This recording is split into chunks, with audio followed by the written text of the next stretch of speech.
মার্কিন যুক্তরাষ্ট্রের ট্রাম্প প্রশাসন কিছুতেই ভরসা রাখতে পারছে না যে ডক্টর মোহাম্মদ ইউনূস 12ই ফেব্রুয়ারিতে সত্যি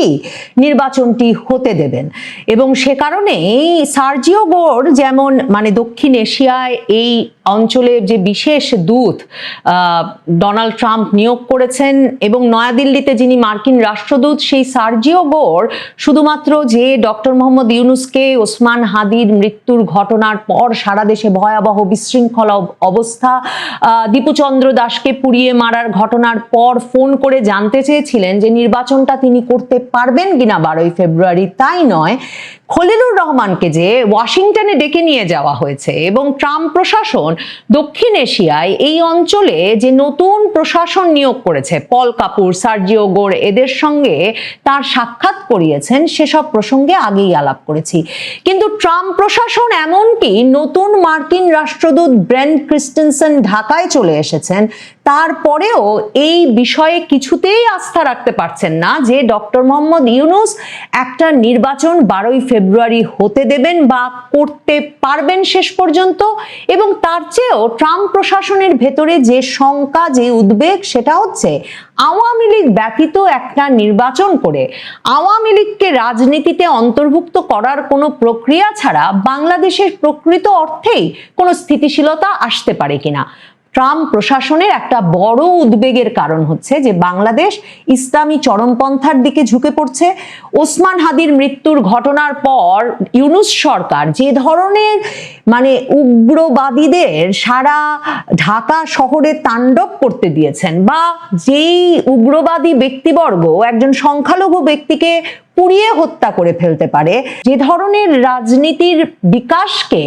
মার্কিন গোয়েন্দা প্রধান তুলসি গ্যাবার্ড বহু মাস আগে বাংলাদেশে একদল লোক খিলাফত প্রতিষ্ঠা করতে চাইছে বলে উদ্বেগ প্রকাশ করেছিলেন, ট্রাম্প প্রশাসনের মূল উদ্বেগের জায়গা সেটাও।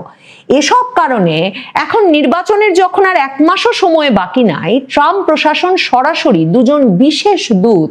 ডক্টর মোহাম্মদ ইউনূসের কাছে পাঠিয়েছেন। সংবাদ মাধ্যমে হয়তো দেখেছেন যে খবর বেরিয়েছে যে ডক্টর মোহাম্মদ ইউনূসের সঙ্গে রাষ্ট্রীয় অতিথি ভবন যমুনায় এসে সৌজন্য সাক্ষাৎ করেছেন ডোনাল্ড ট্রাম্প প্রশাসনে দায়িত্ব পালনকারী যুক্তরাষ্ট্রের 2 সাবেক জ্যেষ্ঠ কূটনীতিক অ্যালবার্ট গম্বিস এবং মর স্ট্যান,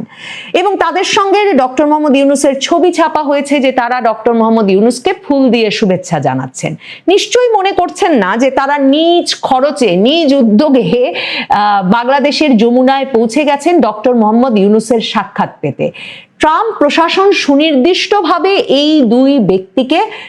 কি উদ্দেশ্যে পাঠিয়েছেন ডক্টর মোহাম্মদ ইউনূসের কাছে, সেটাও মার্কিন দূতাবাসের, মার্কিন পররাষ্ট্র মন্ত্রণালয়ের এক রকমের চাপে প্রধান উপদেষ্টার দফতর থেকে বাংলাদেশের সরকারি সংবাদ সংস্থা বাসস যতটুকু খবর দিয়েছে তার মধ্যেও উল্লেখ করতে বাধ্য হয়েছে, এবং সেটাও অত্যন্ত তাৎপর্যপূর্ণ। প্রথমত তারা সরাসরি জিজ্ঞেস করেছে